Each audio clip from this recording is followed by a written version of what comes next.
Voilà, bonjour.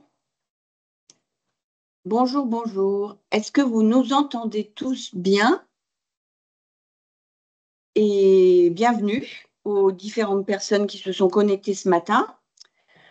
Donc, nous allons démarrer ce webinaire qui est enregistré et donc vous pourrez revisionner si vous en avez le souhait ou le transférer à d'autres personnes. On vous enverra le lien quand on l'aura.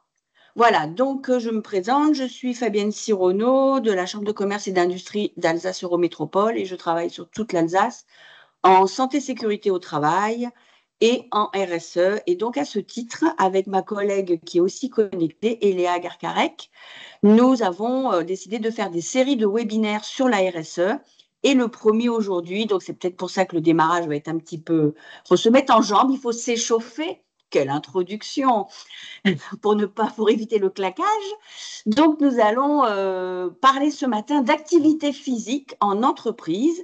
Et pour ce faire, nous avons deux intervenants, Thibaut Deschamps et Rémi Stranguet. Alors, j'ai une petite présentation du programme que je vais tout de suite partager avec vous. Hop,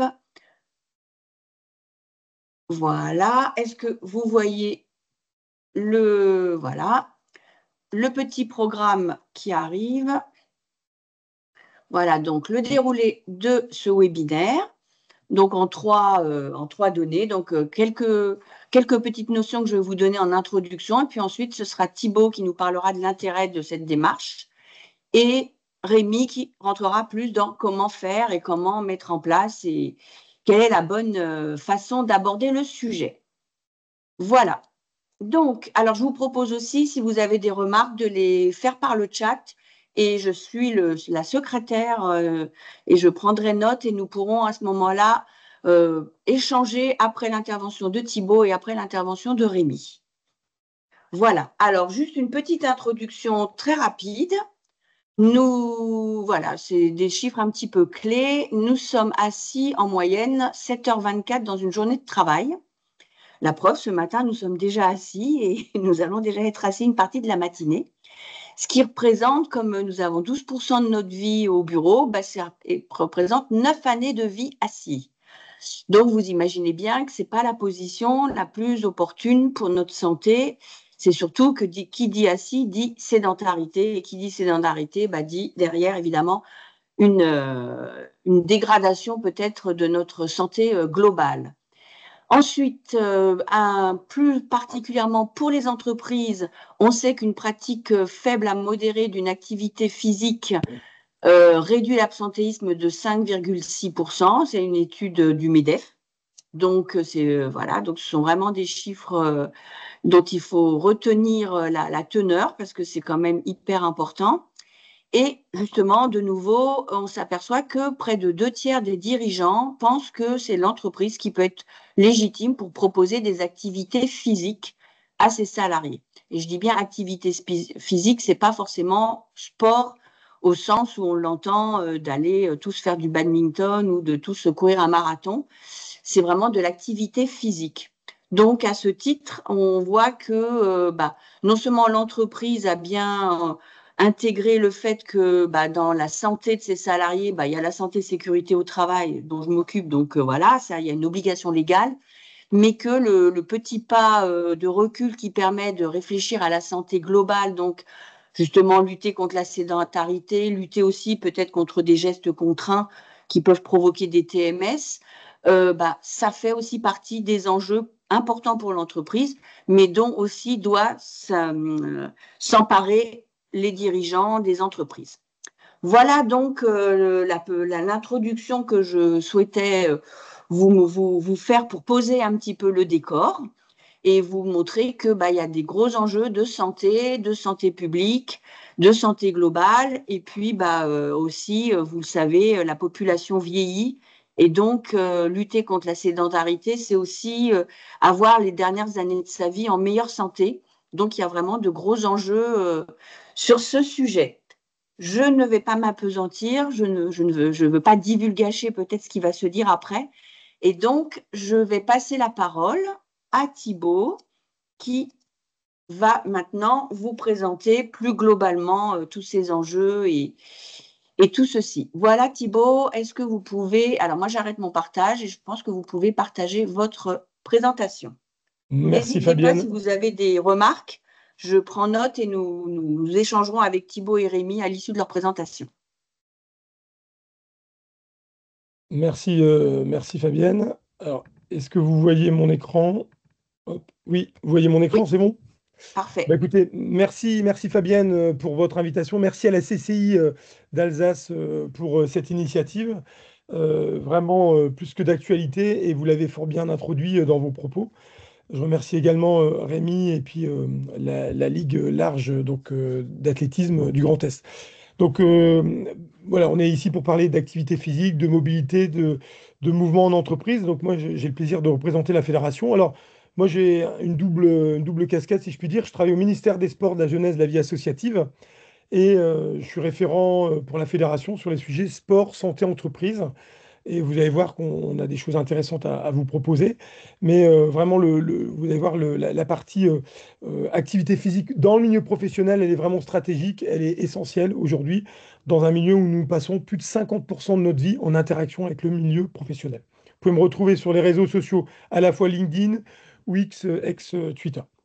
Alors, juste Thibaut, pour rappeler, excuse-moi, oui, tu peux mettre en grand la fenêtre. Là, on voit effectivement le elle est en bureau grand, avec la présentation.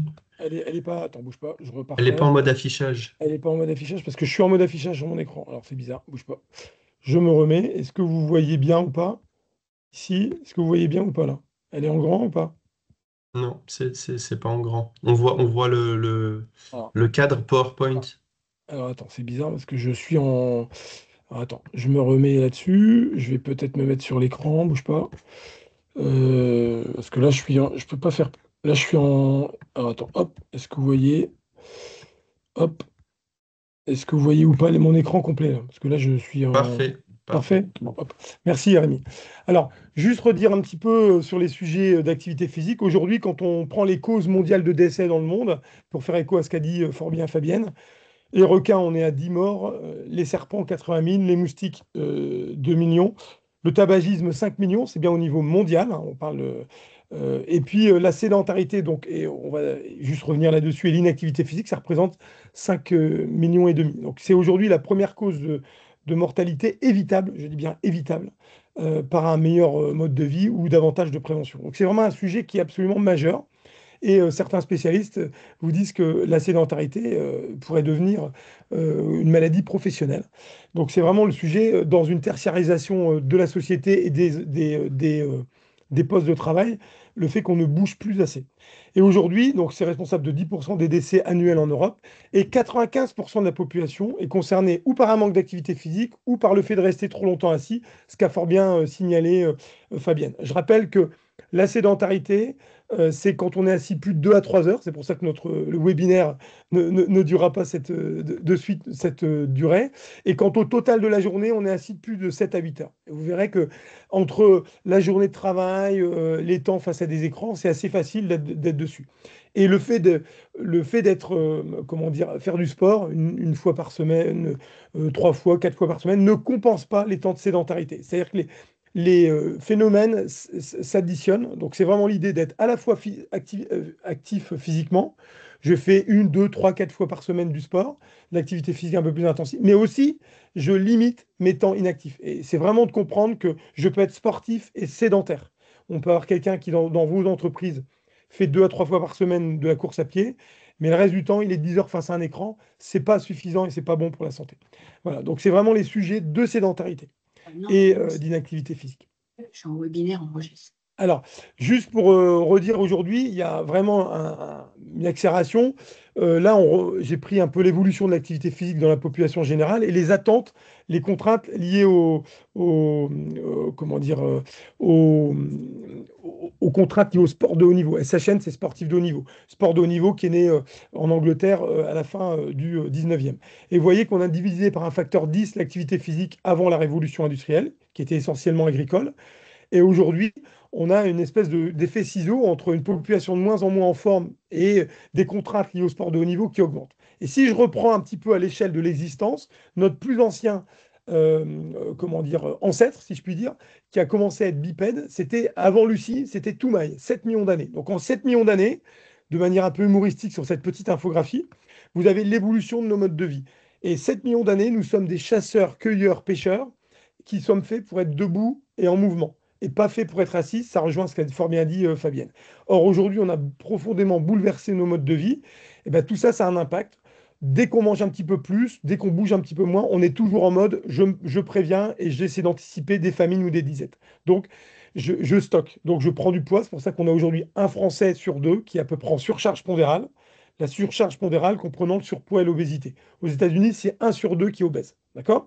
Donc, le corollaire de cette pathologie, l'obésité, n'est que le reflet d'un déséquilibre aujourd'hui lié entre nos apports et nos dépenses. D'accord? Donc, on a bouleversé et donc notre métabolisme, il est fait pour stocker quand on bouge un petit peu moins. D'où l'idée que je félicite encore la CCI sur ce sujet d'activité physique, de mouvement en entreprise, parce que c'est vraiment stratégique pour le maintien de vos salariés en emploi, pour prévenir la désinsertion professionnelle et pour le fait d'être en forme en avançant aussi en âge. Alors, aujourd'hui, on a une diminution, ce qu'on appelle le TN20, c'est des tests de navette sur 20 mètres. C'est-à-dire que les jeunes ont perdu à peu près sur 25 ans, presque 20% de capacité aérobie. D'accord? Si on mesure les capacités physiques des jeunes aujourd'hui, ils sont 25% moins en forme qu'il y a 25 ans. C'est absolument majeur parce que la capacité physique, ce sont les dernières données scientifiques, elle a un rôle essentiel pour la récupération des journées de travail, pour le fait de prévenir un certain nombre de pathologies. Donc c'est vraiment important de voir qu'on a des jeunes en moins bonne forme physique. Donc comment je fais en sorte d'en tenir compte, et notamment dans l'environnement du travail. Au final, on a un contexte où ce que moi j'appelle le capital santé, donc c'est notre bien le plus précieux, notre corps. C'est lié à évidemment des enjeux pour vous, entreprises de développement durable, de RSE. On est un petit peu percuté par à la fois une augmentation des maladies chroniques, la plus connue et étant le diabète, il y a plus de 4 millions de personnes qui sont concernées. L'augmentation de la sédentarité, je l'ai dit tout à l'heure, on bouge de moins en moins. Comment je fais en sorte pour inciter les gens à venir au travail, à se déplacer de manière active ou douce? Je rappelle, les mobilités douces comprennent les mobilités actives, marche, vélo, trottinette manuelle, plus les transports en commun. Quand on prend les transports en commun, on bouge davantage. L'augmentation de l'inactivité physique, comment je remets ça et l'entreprise a un lieu formidable dans l'environnement pour pouvoir faire des choses. Et le corollaire de tout ça, c'est qu'on a des capacités physiques, c'était l'exemple de tout à l'heure, notamment des capacités physiques d'endurance cardiovasculaire qui sont essentielles pour bien dormir, bien récupérer, prévenir des maladies chroniques. Tout ça dans un contexte où on a un vieillissement de la population, un Français sur trois aura plus de 60 ans en 2035. Donc c'est un ensemble où l'idée c'est comment on reconnecte le citoyen, le travailleur, le collaborateur avec son corps pour aussi mieux le reconnecter avec son environnement. D'accord?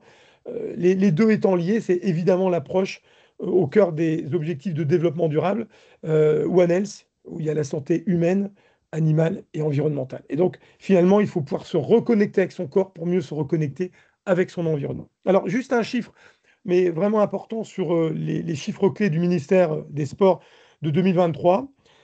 Aujourd'hui, dans les motivations de pratique à l'activité physique, pas forcément au sport, dans la population générale, la santé arrive largement en tête avec plus d'un Français sur deux qui pratique, une Française sur deux, un Français sur deux qui pratique pour sa santé, sa forme. Et la compétition n'arrive qu'en septième position. Vous voyez avant qu'il y a des sujets liés à la détente, l'amélioration de l'apparence de la forme, le plaisir, l'amusement, le contact avec la nature et la rencontre avec les autres. Aujourd'hui, l'activité physique est un formidable levier de team building, de lien social. Mais vous voyez que pour rentrer que par la performance, c'est pas forcément le meilleur angle, même si évidemment, on a besoin de champions et de championnes pour en être des porteurs. Et que le champion ou la championne est une personne qui a, on va dire, utilisé au maximum ses capacités physiques, son capital santé. Mais ce n'est pas forcément l'objectif premier des personnes qui pratiquent. Alors, juste redire, parce qu'on entend un petit peu tout, oui, faire trop de sport, c'est pas bon pour la santé, regarde les anciens sportifs, ils sont pas bons, etc. Et aujourd'hui, c'est démontré, on a plus à gérer le manque d'activité physique que le trop d'activité physique. Aujourd'hui, peu importe ce que vous faites, retenez, c'est hyper important. 1 heure de marche par semaine, c'est 1,5 années d'espérance de vie en plus.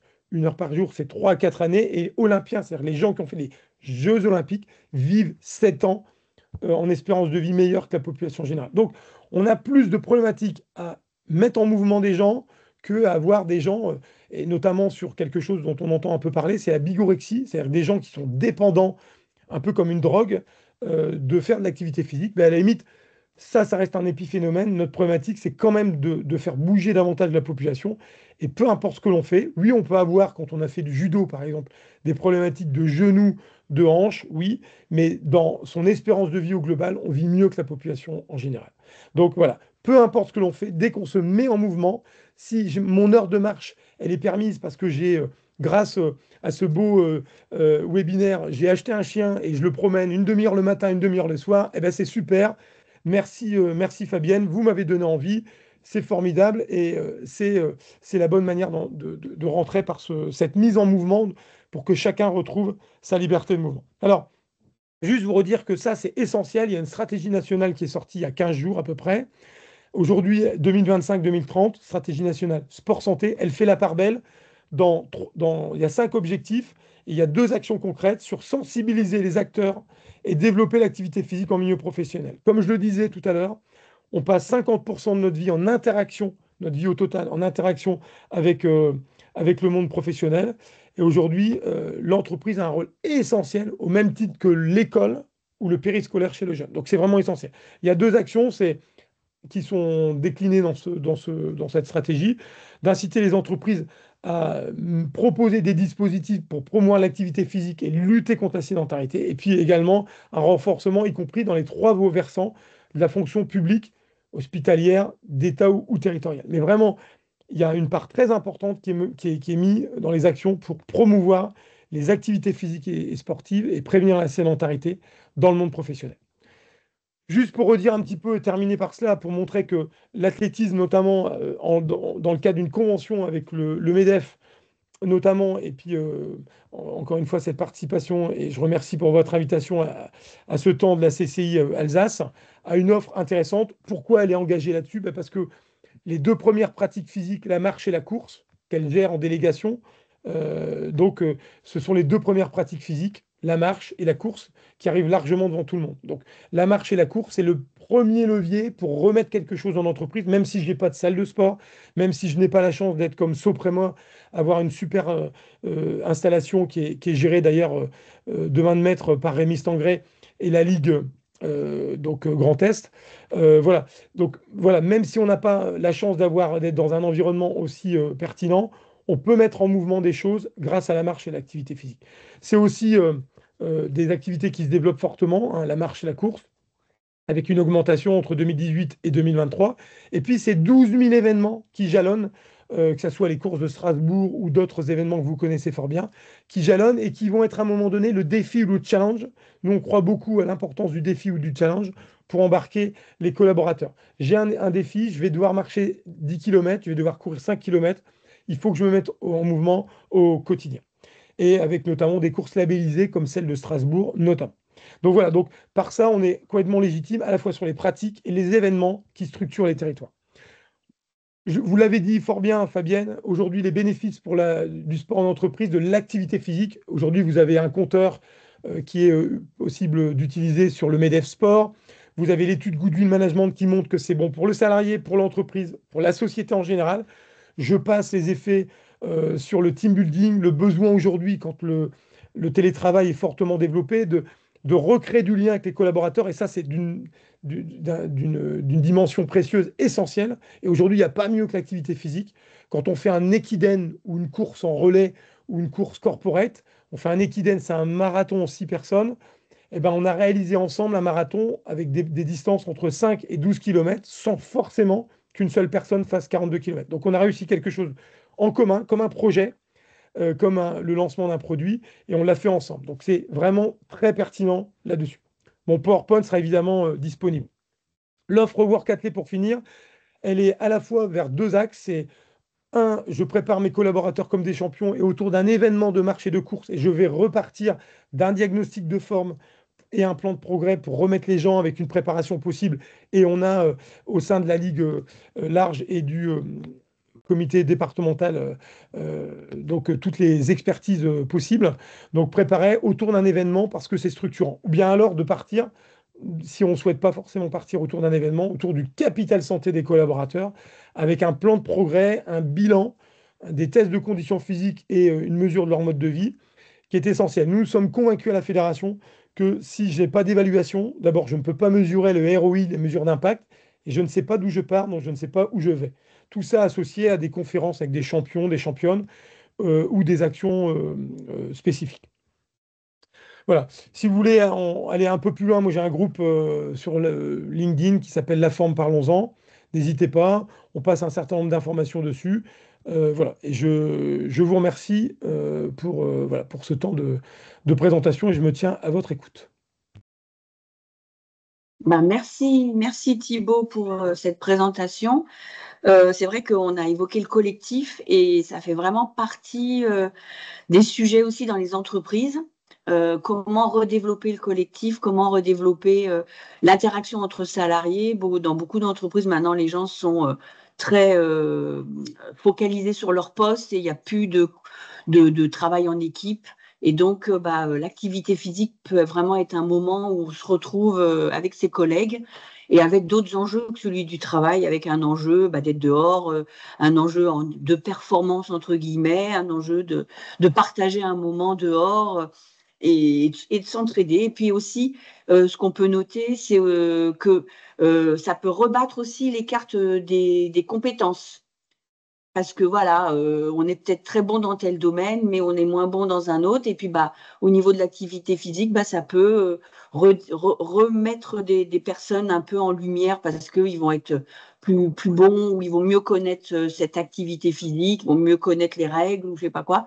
Donc, ça permet aussi des fois de rebattre les cartes au sein de l'entreprise. Et ça, c'est aussi hyper intéressant en matière de démarche RSE.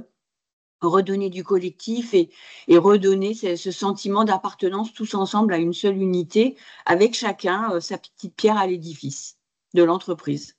Merci beaucoup, c'était très, très pertinent et puis ces chiffres sont un peu alarmants quelque part, mais il faut les connaître et c'est vrai que cette stratégie avec l'objectif au niveau des employeurs, malheureusement, on peut dire que c'est encore une charge qu'on met en plus pour les salariés, pour les chefs d'entreprise. Mais derrière, c'est pas que pour la santé, c'est aussi pour l'esprit d'équipe, pour l'esprit d'entreprise. Voilà, ça dépasse même que la santé du salarié. Je pense que c'est plus large que ça. Il y a la santé mentale aussi en jeu. Cause nationale, santé mentale aussi. Donc, merci beaucoup. Je vais passer la parole à Rémi, qui va maintenant nous dire, voilà, comment se lancer, sans mauvais jeu de mots. On ne va pas tous faire du triple saut à l'issue de cette présentation, mais au moins comment initier le sujet auprès de ses collaborateurs pour que ce soit profitable.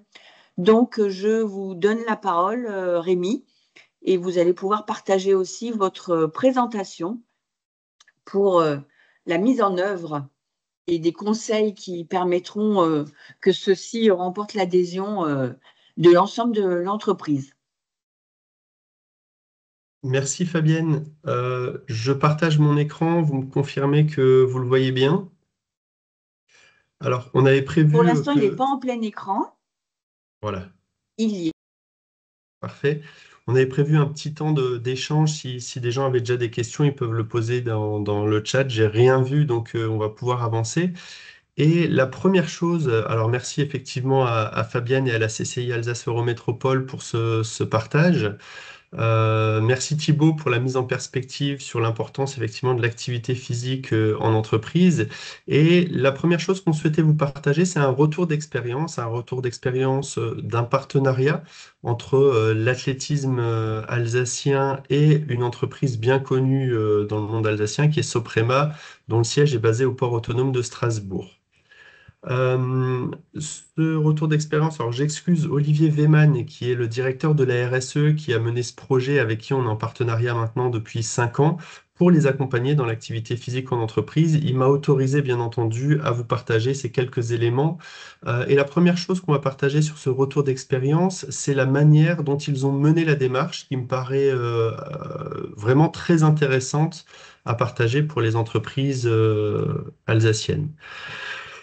Cette expérience, elle s'est bâtie alors en trois temps forts. Il y a eu énormément d'échanges, mais en 2018, il y a un groupe de travail qui s'est créé au sein de l'entreprise, alors plutôt de passionnés de sport, mais vraiment au sens large, hein. Il y avait des gens qui faisaient du tennis, des gens qui faisaient du parachutisme, des gens qui faisaient de la course à pied, d'autres qui allaient en salle de fitness régulièrement. Ils se sont réunis en essayant effectivement de réfléchir à ce que le sport pourrait apporter à l'entreprise pour présenter un projet à leur patron dans le cadre notamment de la création du nouveau siège de Soprema au port autonome de Strasbourg.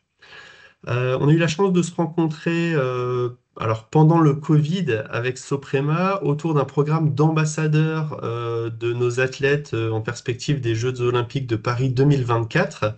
Et à cette occasion, en fait, dans le soutien d'un de nos athlètes, on a évoqué le sujet du sport en entreprise et on leur a proposé effectivement de mettre en place pour sensibiliser l'ensemble des salariés, et ça c'est extrêmement important dans ce que vous avez mentionné, Fabienne et Thibault, c'est que on a des dispositifs qui s'adressent à tous les salariés, à des sportifs comme à des non-sportifs. Ce concept de base, ça s'appelle les rencontres de la forme. Les rencontres de la forme, alors on y reviendra un petit peu plus tard, mais ça permettait à chacun de venir sonder son mode de vie, son niveau de sédentarité, ses capacités physiques au moment T, et puis de bénéficier de conseils de coachs experts du comité départemental sur voilà, ce qu'il faudrait faire évoluer pour se sentir plus en forme. Donc une démarche extrêmement bienveillante pour aller dans le sens effectivement de l'activité physique, mais d'une activité physique adaptée à son niveau de condition actuelle. Et puis surtout à ses possibilités en termes d'horaire dans une vie active et familiale parfois bien remplie. Et troisième temps fort sur le retour d'expérience, effectivement, l'ouverture de la salle de sport au sein du nouveau siège au port autonome de Strasbourg, alors que je vous invite à visiter. Alors, il n'y a pas de visite libre, mais chez Soprema, voilà, il y a cette culture de l'accueil qui fait que, à l'occasion, on pourrait organiser un événement là-bas. Alors, je vous partage effectivement des éléments que Soprema avait formalisé, ce groupe de travail, sur la présentation du projet, parce qu'il y a eu besoin d'une validation à un moment de la part du comité de direction de Soprema pour s'engager et surtout mettre les moyens pour porter cette démarche. Donc sur les sujets, effectivement, il y avait déjà pas mal de littérature qui existait. Il y a surtout eu un intérêt de collaborateurs d'horizons variés, puisque Soprema, c'est certes la partie production de produits d'étanchéité, mais il y a également donc il y a l'usine, il y a le siège, il y a les ouvriers à chaque fois avec des contraintes physiques sur les métiers et parfois des contraintes horaires, puisque les usines tournent en 3 x 8, qui sont différentes. Et la volonté de base, c'était de dire comment, avec une offre, on s'adresse à l'ensemble de nos collaborateurs, pour pas rester effectivement que sur un sport entre soi, entre sportifs. Le bien-être au travail a été un sujet présent dès le départ de cette démarche, l'idée étant d'améliorer la cohésion globale, mais ça, j'y viendrai. Alors, je vous partage ces documents. Alors, le projet, par ce groupe composé d'une dizaine de personnes environ sur Strasbourg, c'est à peu près 500 collaborateurs, hein, l'ensemble siège, usine, chantier, 500 collaborateurs. Ce groupe de travail, alors, a vraiment travaillé en mode projet. Voilà, c'est ce qu'il faut retenir de ce retour d'expérience. C'est pas un sujet à prendre à la légère. En 2 réunions, c'est fait, c'est bouclé. Ils ont travaillé ça comme un projet à moyen terme et vous voyez que pendant 6 mois, ils se sont réunis sur des créneaux qui pouvaient convenir à tout le monde et ça, c'est jamais évident, mais en travaillant sur les objectifs, sur l'existant, sur les priorités et sur des livrables.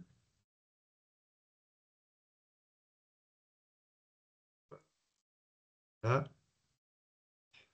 ont réfléchi donc sur les livrables et les avantages. Déjà figure à cette époque-là l'attractivité de l'entreprise, la réduction des accidents de travail, la fidélisation. Donc on voit bien qu'on est sur des notions de cohésion sociale avant même d'être sur des notions de santé. Mais en fait, c'est bien quand on peut agir sur ces deux grands pans du bien-être de l'individu, favoriser la cohésion. Et puis, il y a une démarche RSE, hein. Vous savez que les grandes entreprises sont soumises à des rapports extra-financiers et que cette démarche, en fait, s'inclut parfaitement dans ce type d'action. J'en profite pour dire que ce retour d'expérience qui a été mené voilà, sur un groupe d'une certaine taille et d'une certaine importance, on retrouve le même type de démarche projet à l'échelle des PME. On est en partenariat avec certaines CPME départementales à l'échelle du Grand Est et je vous confirme qu'on est en mode projet quand on les accompagne sur le sport et l'activité physique en entreprise.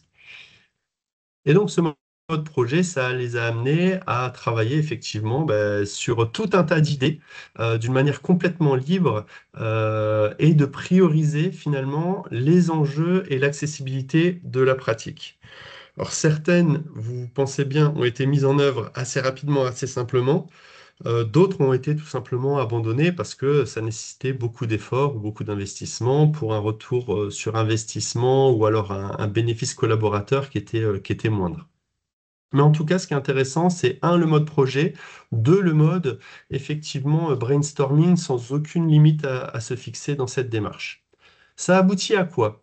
Ça aboutit donc aujourd'hui effectivement à une salle de sport extrêmement conséquente, 400 mètres carrés de terrain avec un terrain de paddle extérieur, un terrain de foot extérieur, 40 heures de cours par semaine assurées par 8 coachs.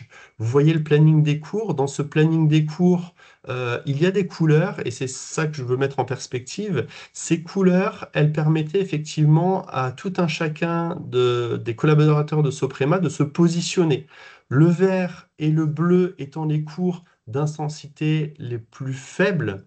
Là, il y a eu une petite inversion sur ce planning-là, mais c'était les cours d'intensité les plus faibles et étant accessibles à des personnes. On a vu des personnes venir à ce cours-là en disant j'ai 60 ans, j'ai jamais fait de sport de ma vie, mais je souhaite vieillir en forme, tout simplement. Il y a de la remise en forme, il y a du yoga doux, on s'est adapté un petit peu à ce qu'on avait. Et ça va jusqu'à une intensité très forte où il y a des gens, effectivement, qui ont des pratiques compétitives en club le week-end, qui n'ont pas forcément le temps de faire tous les entraînements en soirée avec la vie familiale, mais qui vont trouver entre midi et deux ou à la sortie du travail un temps, effectivement, pour développer leur capacité physique. Donc voilà comment ça a été réfléchi. Ça, c'était la première piste de réflexion. La deuxième piste de réflexion, vous voyez qu'il y a des créneaux qui s'étalent de 11 heures à 20 heures le soir. C'était de dire que on a des gens qui sont postés en usine en 3x8. On a des gens qui sont sur le chantier également toute la journée, qui font de l'étanchéité, qui est un métier déjà relativement physique. Et l'idée, c'était de leur proposer des offres qui étaient adaptées en fait à leur activité et adaptées à leurs horaires. D'où en fait effectivement les créneaux un petit peu intermédiaires pour permettre aux gens en sortie d'usine ou avant la prise de poste d'avoir accès à l'offre sportive. Très rapidement, hein, mais encore une fois, vous pouvez contacter sans aucun souci Olivier Weyman, directeur de la RSE, qui est notre interlocuteur et qui est vraiment le pilote de toute cette organisation. Le retour d'expérience, avant même de parler d'être heureux de faire du sport, ça a été vraiment la cohésion d'entreprise. On a eu des personnes qui ont témoigné lors de la charte des Jeux Olympiques de Paris 2024 sur le fait que ça faisait 20 ans qu'ils mangeaient à la même cantine, mais qui s'étaient jamais parlé parce qu'ils appartenaient pas vraiment au même service, ils savaient pas comment s'aborder. Et ben en fait, dans une salle de sport, tout ça, ça disparaît. Quand vous êtes en coaching de groupe, quand vous êtes dans le vestiaire, il y a des échanges qui se créent et il y a énormément en fait de projets transversaux qui sont vus fluidifier grâce à cette cohésion-là. Ça, c'est extrêmement important. On s'en doutait un petit peu au démarrage du projet. On ne pensait pas que ce serait à ce point, parce qu'effectivement, bah, dans un service, quand quelqu'un fait du sport avec une autre et qu'ils ont une problématique, ils disent, ah bah tiens, moi je le connais, voilà, j'ai partagé un cours de yoga ou alors j'ai fait une séance d'abdos avec telle ou telle personne ou de course à pied. Et puis tout de suite, ça va un petit peu plus vite pour fluidifier les projets transversaux. Le bien-être individuel et bien-être collectif, j'avais demandé à ce qu'on mette, enfin, s'il était possible de mettre en place en fait des objectifs mesurables, quantifiables. L'une des réponses qui m'avait été faite assez rapidement, hein, 6 mois après l'ouverture de la salle de sport, c'est de dire Rémi, on croise des sourires dans les couloirs et nous, ça nous va bien. Et et ça nous suffit finalement en fait pour valider que cet objectif-là est atteint. Bien entendu, chaque année, on met en place des questionnaires de satisfaction et cette notion de bien-être, bien vivre au travail apparaît et sort d'une manière extrêmement claire grâce à l'activité physique. Enfin, l'organisation. Et là, je voudrais vous livrer deux anecdotes à propos de Soprema quand on a présenté le projet à Pierre-Étienne Binscheder, qui est PDG de l'entreprise, PDG de cette entreprise. La première anecdote, c'était concernant l'organisation. Comment est-ce qu'on va gérer l'accès à la salle de sport?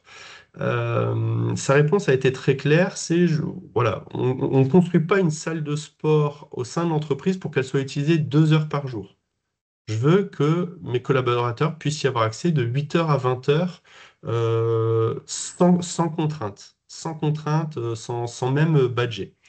Je dis très bien, cette première réponse m'amène une deuxième réflexion qui est de dire bah, comment est-ce qu'on va contrôler en fait qu'il n'y a pas notamment d'abus, puisque on n'a pas des gens en permanence de 8 heures à 20 heures dans la salle pour contrôler et on n'a pas de système de badge de vérification qui a été mis en place. Et sa deuxième réponse a été très claire et je vous la livre parce qu'elle m'a beaucoup, beaucoup plu et je constate avec l'expérience qu'elle est absolument vraie. Elle m'a dit, ben, c'est simple, je préfère gérer 4 abus que 500 frustrés. Et cette réponse-là, en fait, j'ai remarqué avec le temps que c'était pas une réponse liée uniquement à la salle de sport, c'était vraiment une culture d'entreprise de responsabiliser les gens. Et je peux vous dire effectivement en un peu plus de 2 ans, 2 ans et demi maintenant après l'ouverture, en 26 mois, on a eu aucun cas d'abus. Aucun cas d'abus sur cette salle de sport qui est mise à disposition. Les gens peuvent y aller quand ils veulent. Et je pense que c'est ça qui participe aussi à la cohésion et à la fidélité à l'entreprise, c'est-à-dire qu'ils sont en responsabilité de venir n'importe quand dans la journée, c'est validé par le patron. Voilà pour ce retour d'expérience. Et donc maintenant, on va voir concrètement comment est-ce qu'on peut aborder ce défi de l'activité physique en entreprise si vous souhaitez vous lancer. Alors, je fais une petite pause entre les deux parties. Fabienne, s'il y a des remarques ou des questions pour nous, je suis prêt. Bah, moi, j'ai aussi noté la lutte contre les accidents du travail. C'est aussi un enjeu très important pour les entreprises, hein. C'est pas moi, préventeur, qui vais vous dire le contraire, surtout que souvent, on a un peu épuisé tout et que bah, il y a des accidents qui peuvent venir juste de chute de plein pied, bah, peut-être parce que les gens sont pas dans une forme entre guillemets olympique, ou même bah, parce que voilà, quand on a des postures, quand on est ankylosé, bah, et qu'on se lève et qu'on descend un escalier, bah, on a peut-être plus de risques d'avoir une chute donc c'est aussi un enjeu, parce qu'on pense toujours à l'enjeu, on va dire, aussi du collectif et tout ça, mais la lutte contre les accidents du travail, là, il y a des indicateurs aussi qui peuvent être très intéressants à mettre en place pour voir, en particulier pour aussi les personnes sur les chantiers qui ont des postures des fois contraintes. Et c'est vrai que si ils ont une activité physique qui peut-être leur permet de se muscler un peu mieux ou différemment, bah, ça peut, je pense, lutter contre certaines douleurs ou certains accidents du travail. Donc, c'était intéressant qu'il l'ait même déjà mis en premier objectif. Mais, je me permets, Fabienne, je partage complètement votre point de vue et ce qu'a présenté Rémi, à la fois les accidents de travail, mais aussi les TMS, sans parler d'accidents, mais on va dire de problématiques qui amènent des arrêts de travail. Aujourd'hui, Vous le voyez dans les campagnes, notamment d'assurance maladie, pour les problématiques de lombalgie ou de douleur au niveau du dos, on explique que le premier médicament et le plus important, c'est le mouvement. Donc on est bien là pour prévenir et on sait que ça concerne beaucoup de populations et notamment de populations actives professionnellement.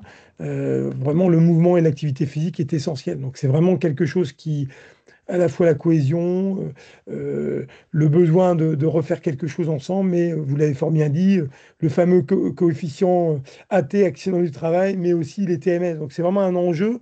Et tout ça dans une population qui est moins en forme en rentrant dans le milieu du professionnel, c'est ce que je disais tout à l'heure, et qui en même temps va devoir travailler plus longtemps avec l'augmentation, le décalage du départ à la retraite, et avec aussi un besoin d'être plus agile, de changer de poste, etc. Donc tout ça, ça nécessite d'être en bonne forme physique pour récupérer aussi de tous ces changements. Donc voilà, la forme en entreprise, des salariés en forme, c'est bon pour l'entreprise, mais c'est d'abord bon pour les salariés eux-mêmes et pour la société en général.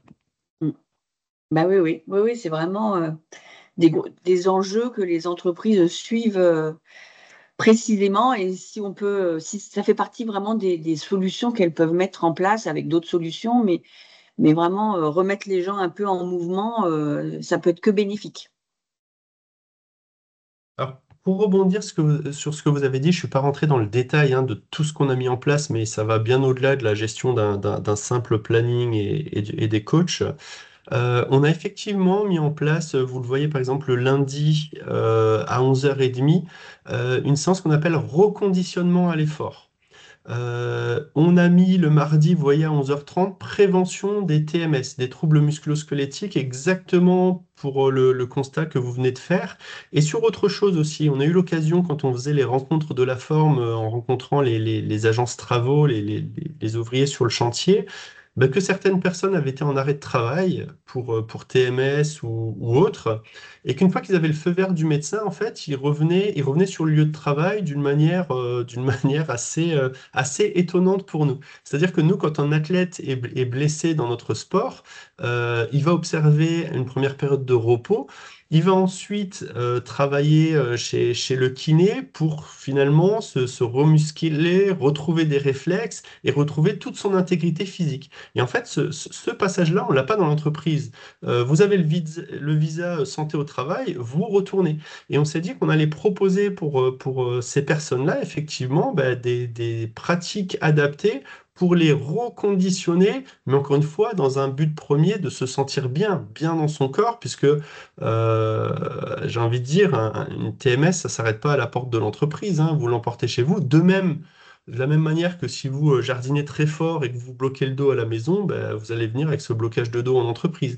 Donc l'idée, effectivement, pour rebondir sur ce que vous avez dit, ça a été de créer en fait des cours adaptés à ces personnes voilà, qui ont eu peut-être un moment un peu difficile et de les accompagner vers un mieux-être individuel sur leur capacité physique. Donc merci pour cette transition. S'il n'y a pas de questions, je poursuis et comme ça laissera également un temps d'échange après. Sur effectivement la thématique comment se lancer. Comment se lancer alors, de la même manière que Soprema l'a fait, il faut d'abord identifier les enjeux globaux de l'entreprise. Est-ce qu'effectivement, on a un enjeu de TMS, on a un enjeu d'accident de travail, d'arrêt de travail, pour travailler avec plusieurs secteurs d'activité, des secteurs, notamment, je pense au transport, où on a vraiment statistiquement une prévalence obésité-surpoids qui est importante avec un mode de sédentarité très très fort puisque il s'agit de rouler un maximum. On a des enjeux et donc des réponses qui sont un petit peu différentes d'une entreprise qui sera uniquement dans le tertiaire mais avec beaucoup de pression. On peut prendre l'exemple d'un cabinet d'experts comptables qui effectivement va avoir des périodes de charge extrêmement lourdes avec des horaires intenses. Et là, c'est pareil, quand vous demandez à des gens qui ont des activités très intenses intellectuellement, mais qui sont très sédentaires, qu'est-ce qui les fait tenir et qu'est-ce qui les fait tenir en forme? La première chose qu'ils vont répondre, c'est l'activité physique que je fais à côté qui me permet justement, de décompresser, de réduire mon stress, et enfin, au niveau physique, de me sentir bien et de lutter contre cette sédentarité.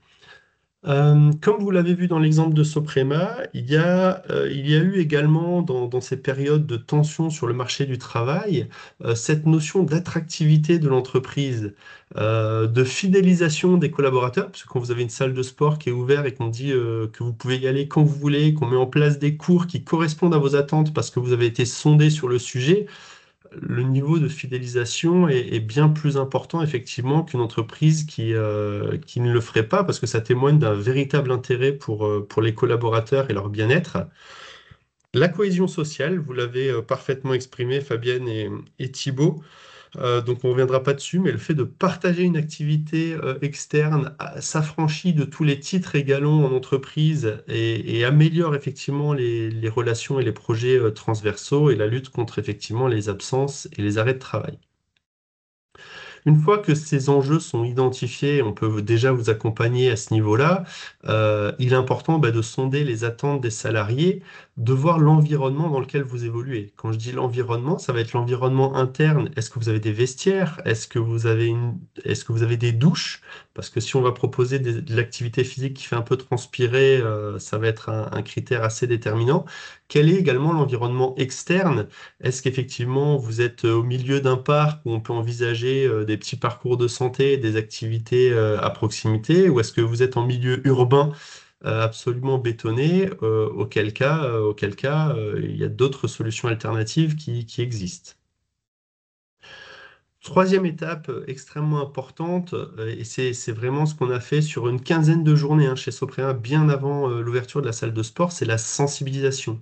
Et s'adresser à l'ensemble des salariés et pas simplement les 10 ou 15% de sportifs qui sont dans l'entreprise. Ça a été l'erreur, je crois, sur cette dernière quinzaine d'années. Pas mal d'entreprises alsaciennes, et il faut le saluer quand même, ont ouvert des salles de sport. Mais en fait, au bout de 3 mois, on n'avait que les gens qui pratiquaient déjà du sport d'une manière régulière qui fréquentaient cette salle. Pourquoi? Parce qu'on a oublié de dire que l'activité physique s'adressait à l'ensemble des individus, bien au-delà des sportifs, juste à des gens qui souhaitaient se sentir bien. Thibaut l'a parfaitement illustré tout à l'heure. Plus de la moitié des Français font du sport avant tout pour leur santé. Et ça, en milieu professionnel, c'est encore plus important effectivement que sur les jeunes individus.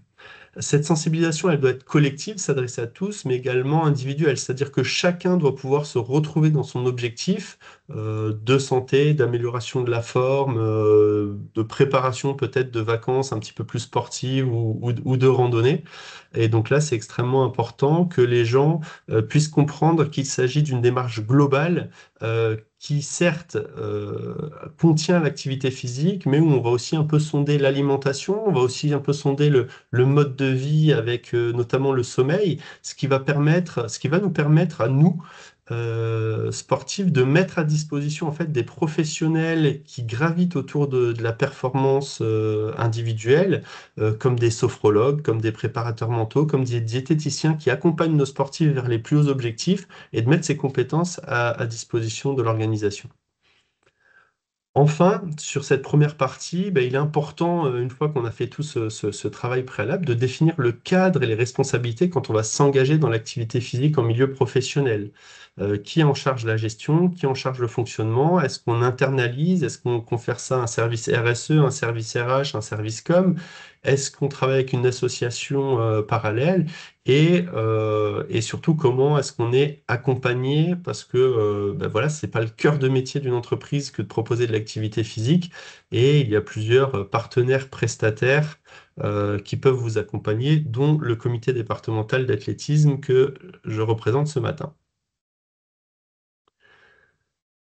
S'il n'y a pas de questions, je poursuis. L'idée, c'était d'évoquer effectivement les freins qu'on rencontre, parce que nous, ça fait 15 ans qu'on est présent sur effectivement l'activité physique, le sport en entreprise, d'abord à travers la marche nordique et le running, mais depuis, vous voyez qu'on a étoffé l'offre. Et les principaux freins sont les suivants. On va voir comment est-ce qu'on peut les lever. Le premier, c'est clairement les infrastructures, ce que j'ai mentionné précédemment. Existence de vestiaires, de douches et d'espaces de pratique.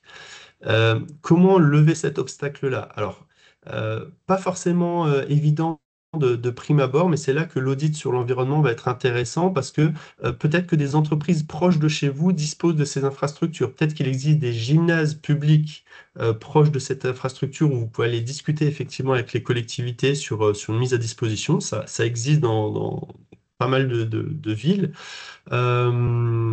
Et puis enfin, les salles de sport privées qui peuvent également être sur votre zone, sur votre bassin de vie, avec lesquels on peut monter des partenariats pour avoir accès à ces infrastructures. Un certain nombre de pratiques, notamment les pratiques douces, sont également réalisables en salle de réunion. Une salle de réunion où on pousse un petit peu les tables et les chaises peuvent convenir tout à fait en cas de mauvais temps à des pratiques comme du yoga, du pilate, des circuits training. C'est des choses qui sont absolument réalisables et qu'on voit régulièrement en entreprise. Le deuxième frein qu'on rencontre le plus souvent, c'est la culture d'entreprise. S'il n'y a pas une validation et un soutien de la direction en particulier, le projet ne va pas à son terme.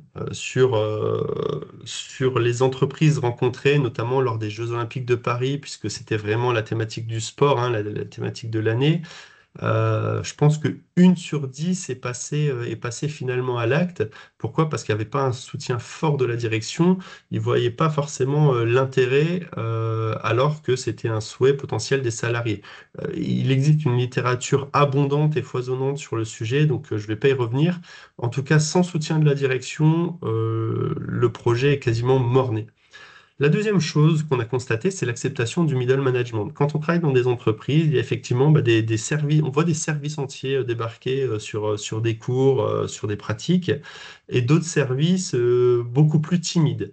Et ça, c'est un point qu'on a travaillé également chez Soprema, c'est faire passer le message aux managers intermédiaires, pour éviter les blagues quand vous sortez à 16 heures parce que vous êtes arrivé très tôt le matin et que vous saviez que vous aviez un seul créneau pour prendre soin de vous, c'était à 16 heures. Vous avez anticipé votre journée de travail et vous prenez une réflexion du type ah, aujourd'hui, tu as pris RTT, tu vas au sport.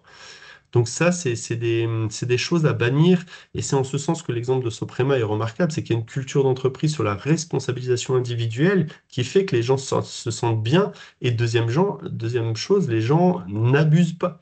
J'ai pas peur de le dire pour le constater et pour avoir les coachs en place, il n'y a pas d'abus. Je suis en responsabilité et j'organise ma journée de façon à répondre aux attentes professionnelles, mais de l'autre côté aussi équilibrer cette part vie personnelle, vie professionnelle par l'activité physique. Et dans la culture d'entreprise, c'est effectivement la prise de conscience à l'échelle de l'individu. Et ça se fait par des ateliers de sensibilisation où on revient d'une manière régulière, alors au moins une fois par an, puisque certaines personnes qui disent mais le sport, c'est pas fait pour moi, j'aime pas. Éventuellement, je suis en affection longue durée, j'ai une maladie chronique.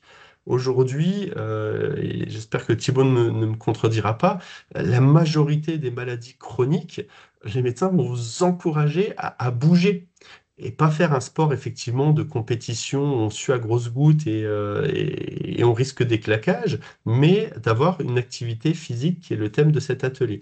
Donc à l'échelle des individus, il faut aussi que ça irradie et de leur dire, bah, cette prise de conscience, ça doit venir de vous.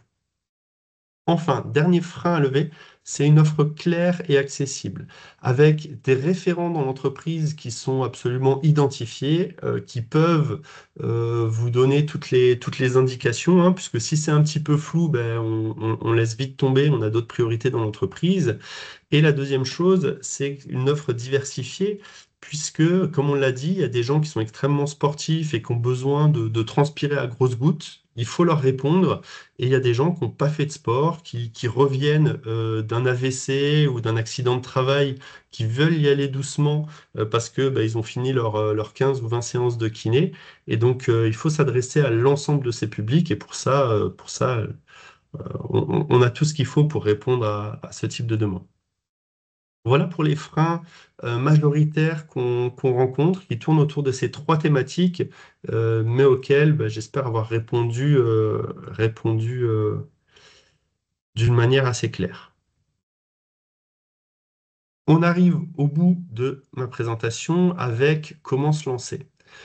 Donc, en fait, j'ai levé une grande partie de ces sujets-là, une organisation interne engagée, avec un sponsoring clair de la direction, un membre du comité de direction qui se fait le rapporteur du projet, voire qui pilote ce projet, c'est absolument indispensable.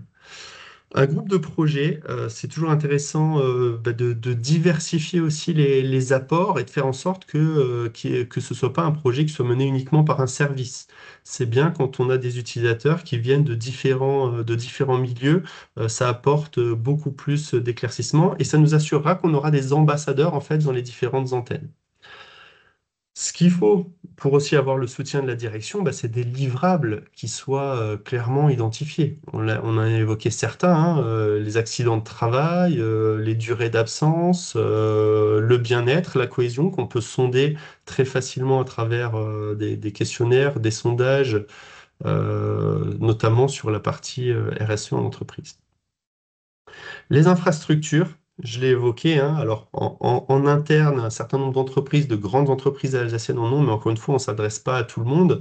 On sait faire des choses dans des salles de réunion, on sait faire des choses même sur les parkings des entreprises, en toute sécurité, en toute bienveillance. La mutualisation avec des structures publiques ou privées, ou même d'autres entreprises, ça nous arrivait de proposer des séances de running, par exemple, où on était sur un bassin ou un pôle d'activité, c'est comme ça qu'on l'appelle, un pôle d'activité économique.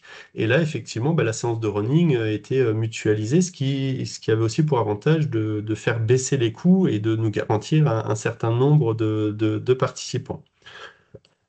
Et l'accessibilité de l'offre, hein, j'en ai parlé, ça commence par de la sensibilisation, on va pas brusquer les gens, des initiations de plusieurs pratiques, puisque beaucoup de pratiques ont émergé ces dernières années, et des gens, voilà, par exemple, qui étaient très sportifs, mais qui avaient des douleurs régulières quand ils faisaient du squash ou du tennis, ben, depuis qu'elles font du yoga chez Soprema, ça va nettement mieux dans leur activité. Elles sont venues compléter ça parce qu'il y avait des raideurs en fait articulaires qui finalement venaient taper un petit peu sur le dos. Et aujourd'hui, c'est les premiers ambassadeurs de dire ben voilà, que le yoga leur sert pour leur bien-être et pour leur pratique sportive. La régularité des cours. C'est vrai que voilà, si vous proposez pas une offre toutes les semaines, Thibault l'a très bien évoqué, hein, le corps humain il est fait pour bouger, il est fait pour bouger au quotidien. Donc si on espace trop effectivement les cours, le ressenti n'est pas le même, les bénéfices individuels et collectifs ne seront pas les mêmes. Et dans cette offre, il faut aussi penser effectivement à des moments de cohésion. Chez Soprema, par exemple, sur la journée des familles, l'ensemble des activités physiques sont ouvertes et on a 4 coachs qui vont proposer du paddle, du foot, du yoga famille. Et donc, il y a ce type d'événement. Ça peut être aussi, ben là, voilà, on va rentrer dans le mois d'octobre, préparer Octobre Rose par un accompagnement, un coaching pour faire soit de la marche, soit de la course à pied. Ça, c'est des événements effectivement qui peuvent fédérer les entreprises autour de cela.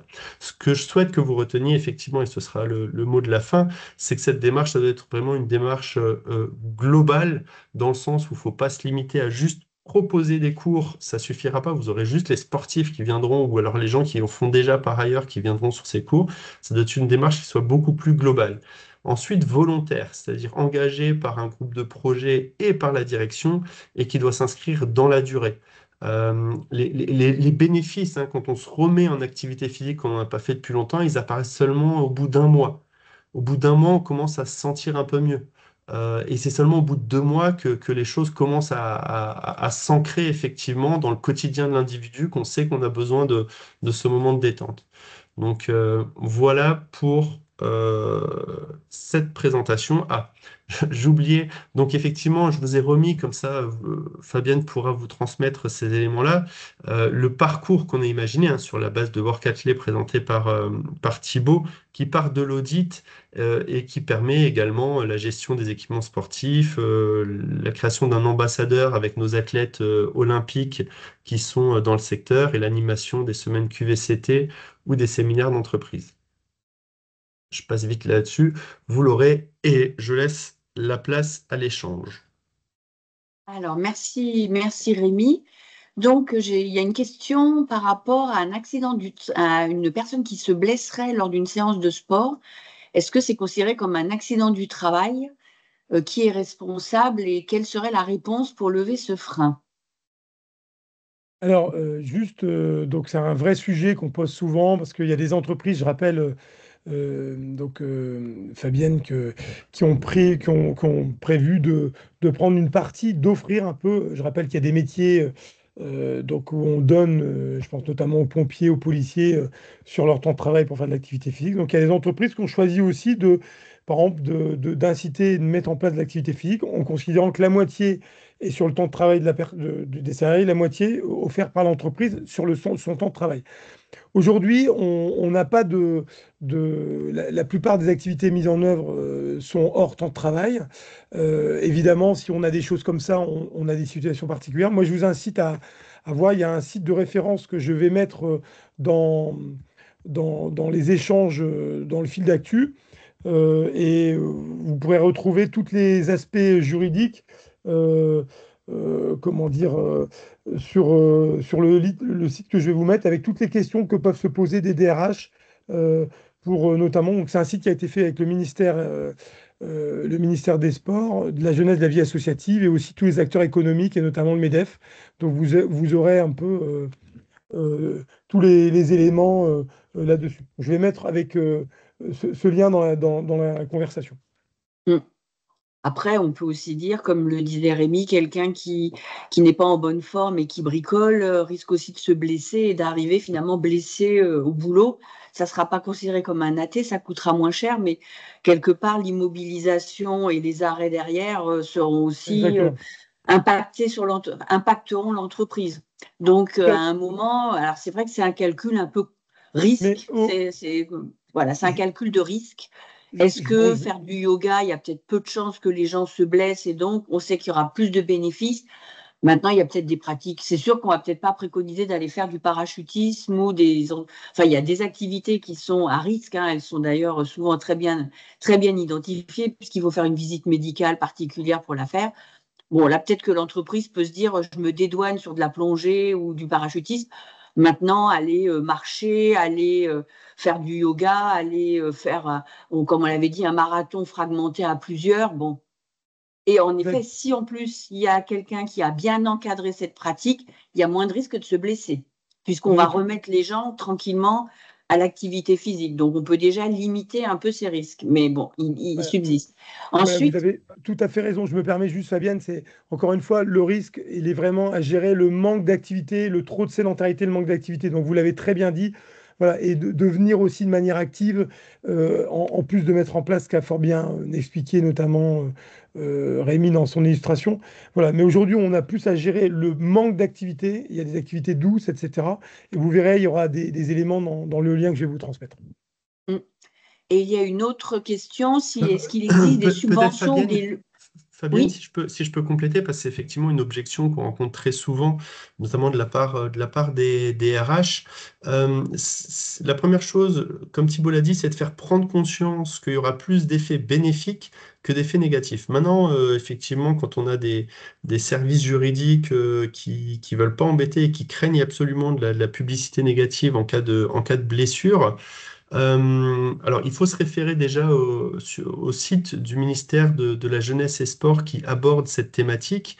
Euh, Si jamais il y a le moindre problème et qu'il doit y avoir à un moment une inspection, un contrôle, les inspecteurs vérifieront que l'entreprise a tout mis en œuvre pour garantir la sécurité des personnes encore une fois, sur le lieu de travail, que ce soit dans la pratique sportive ou pas. C'est pareil sur un chantier. Et donc, ça veut dire que sur la pratique sportive, ben, ce qui va vous couvrir, effectivement, ça va être le fait d'avoir un diplôme professionnel. Ça, je crois que c'est un incontournable. Et la deuxième chose, effectivement, ben, dans le cadre d'une salle de sport, qu'on ait tous les numéros d'urgence, qu'on ait un défibrillateur, parce que ça accueille, alors pas du public externe, mais ça accueille pas mal de public. Donc, si on a montré que par les procédures et les faits, on a mis tout en œuvre pour garantir la sécurité, l'entreprise ne devrait pas rencontrer de problème. bah, merci de cette Alors, précision. pareil, l'autre chose, qui peut être une contrainte, mais qui peut rassurer, ça peut être un certificat médical. On le gère comme ça, c'est-à-dire que les gens qui vont à la salle chez Soprema, effectivement, se sont inscrits, sont adhérents et doivent fournir un certificat médical d'autorisation à la pratique sportive. Oui, bah oui, Donc, je dirais que quand vous avez tout fait, on ne peut jamais prévoir l'imprévisible, mais en tout cas, l'entreprise ne sera pas mise en cause. Et c'est pour ça qu'il faut se reporter à ce site du ministère et envoyer finalement ce lien aux juristes des entreprises qui freinent des cas de fer. On le rencontre effectivement assez souvent. Mais ça veut dire aussi qu'il n'est pas perçu l'ensemble des bénéfices au regard de ce risque, quoi. Mm. Merci. Et il y a une question, oui, sur des subventions ou des leviers de défiscalisation pour mettre en place un partenariat. Alors, Euh, aujourd'hui, vous avez plusieurs systèmes qui sont possibles. D'abord, vous avez tout ce qui est lié au forfait mobilité, Fabienne, et je pense que c'est vraiment essentiel avant de vouloir remettre de l'activité physique euh, sur l'environnement de l'entreprise. Déjà, promouvoir le fait de se déplacer, c'est un sujet qui vous est cher en Alsace, vous êtes très porté sur la promotion du vélo notamment. Donc, de venir en entreprise de manière plus active. C'est le premier levier, et aujourd'hui, vous avez tout un système de défiscalisation là-dessus. Et puis après, il y a un certain nombre d'autres initiatives qui sont permises avec des allègements, et notamment ce qu'on appelle la jurisprudence Adidas, qui fait que jusqu'à maintenant, ça pouvait être reconnu comme un avantage en nature de mettre en place une salle de sport, comme Rémi a mis en œuvre avec Soprema. Aujourd'hui, ça ne l'est plus, c'est plus considéré comme un avantage en nature. Donc voilà, vous avez un environnement qui s'accélère. Il y a un projet de loi actuellement qui va être déposé sur un ticket sport santé, notamment pour promouvoir par un député. Donc voilà, on va dans le sens, au même titre que l'activité physique adaptée pour des personnes en pathologie, on va dans ce sens là-dessus. Je vous ai mis aussi dans la conversation le site de référence, vous pourrez trouver toutes les questions juridiques, et également un outil avec le MEDEF pour mesurer les ROI, de l'intérêt de mesurer l'impact pour les gens qui vous demandent, mais c'est quoi l'intérêt, quel est notre avantage, etc. Vous avez plein de ressources très précieuses dessus. Et d'une Super. manière, Bah, merci beaucoup. ouais. Et d'une manière aussi plus concrète sur ce point-là, les activités qui sont des activités aujourd'hui de marché, la pratique de l'activité, même le running, qui est pourtant une délégation du ministère des Sports à la Fédération d'athlétisme, on sait qu'il y a beaucoup de coachs, on travaillera plutôt sous forme de prestation de service. Maintenant, sur des ateliers et des animations qui nous sont propres pour faire la promotion du sport en entreprise, la promotion du sport pour tous, effectivement, nous sommes des associations éligibles au mécénat. Et donc, certaine quantité, certaines activités peuvent être financées par du mécénat, parce que nous, on sera dans notre cœur de métier de faire de la promotion de l'athlétisme pour tous, sous toutes ses formes, y compris marche nordique ou trail. Et pour une autre partie où on est sur un marché concurrentiel, ben là, on respecte la loi du marché, c'est des contrats de prestation. Donc voilà, tout dépend effectivement de ce qui est proposé, mais oui, le mécénat est possible sur une partie de nos activités. Et je pense aussi que par les mutuelles des entreprises aussi, il peut y avoir des interventions. On parlait du sommeil, on parlait de la nutrition. Et je pense que voilà, il peut y avoir aussi des liens. Je pense que les mutuelles peuvent vous faire appel pour des ateliers. Voilà, donc il faut aussi solliciter des acteurs qui sont des assureurs. Et comme la CARSAT souhaite plutôt faire de la prévention que de payer derrière, les mutuelles, c'est pareil, préfèrent faire de la prévention que d'augmenter les cotisations. Donc là aussi, il y a des leviers potentiels pour les entreprises de se tourner vers leurs mutuelles, vers aussi des fois leurs fédérations interprofessionnelles qui peuvent avoir mis en place des réflexions et des outils qui peuvent être déjà par profession. On parlait du secteur des transports, par exemple. Donc, je pense qu'il faut vraiment solliciter euh, plein d'interlocuteurs. Et les services de santé au travail aussi ne peuvent que préconiser que les gens se remettent en Ouais. activité. Alors, Je souhaitais... si Oui, on parle allez. même du financement, la Fédération française d'athlétisme a un organisme de formation certifié Calliope. Et donc, sur notamment les sensibilisations individuelles, on intervient régulièrement sur les journées hygiène et sécurité pour les acteurs du BTP. sur les fameuses rencontres de la forme financées par les OPCO. Ça, c'est tout à fait possible, envisageable. Donc, il y a plusieurs sources de financement pour nos activités. Si je peux me permettre, je voulais juste refaire juste une petite conclusion en disant, et Rémi l'a évoqué, que ceci s'inscrit dans une démarche de RSE beaucoup plus globale, hein, mais on sait que vraiment, dans la démarche RSE, il y a pas mal d'objectifs, mais en particulier aider à développer le collectif, la notion d'appartenance, mettre à jour aussi des compétences extra-professionnelles, l'attractivité d'une entreprise qui prend soin de ses salariés, tout ceci l'activité physique en entreprise y répond et c'est vraiment des items qu'une démarche RSE doit prendre en compte. Donc, on est vraiment dans le sujet et souvent, nous, Eléa et moi, qui accompagnons des entreprises dans des démarches RSE, voilà, ça fait partie des réponses que l'on peut proposer aux entreprises. Comment remettre un peu d'activité physique comment proposer des activités physiques auprès de leurs salariés. Et si je peux me permettre juste de faire un tout petit peu de publicité pour ce que nous faisons, Eléa et moi, voilà, nous avons développé pour les entreprises toute une partie d'accompagnement sur la RSE qui va justement les valeurs de l'entreprise et le collectif, justement, prendre soin des autres aussi, parce que voilà, quand on fait une activité physique, on regarde aussi, quelqu'un peut être en difficulté, comment on s'entraide, comment on se voit différemment, voilà, ça fait partie de la RSE. Et donc, ça fait partie, l'activité en entreprise peut largement s'inscrire dans des accompagnements que nous, on propose en tant que Chambre de commerce et d'industrie, mettre en place votre démarche RSE. Voilà. J'ai mis nos coordonnées en finale, donc n'hésitez pas à solliciter le comité départemental d'athlétisme, donc qui pourra vous rentrer en contact avec vous pour étoffer et surtout vous donner des solutions et voir comment vous pouvez échanger avec eux pour mettre en place des solutions dans l'entreprise. Je pense, est-ce qu'il y a d'autres questions? Mais je pense qu'on était arrivé au bout des questions.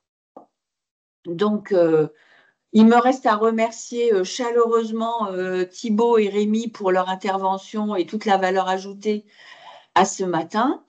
Et puis, de vous souhaiter une bonne matinée, peut-être de vous lever de votre fauteuil et de marcher un petit peu pour ne serait-ce qu'aller dire bonjour à vos collègues et puis peut-être vous dire aujourd'hui, si je peux marcher un petit peu et m'y remettre tranquillement, c'est un premier pas et c'est la technique des petits pas, mais voilà, donc nous vous donnons des rendez-vous réguliers maintenant. Nous souhaitons mettre en place des webinaires sur la RSE régulièrement sur différents sujets. Et aujourd'hui, c'était l'activité physique en entreprise. Merci beaucoup. Bonne fin de matinée à tous. Et puis, ceci est enregistré et donc nous vous renverrons le lien. Merci. Merci Au revoir. Fabienne. Merci à vous. beaucoup, merci Fabienne. À bientôt. Au revoir.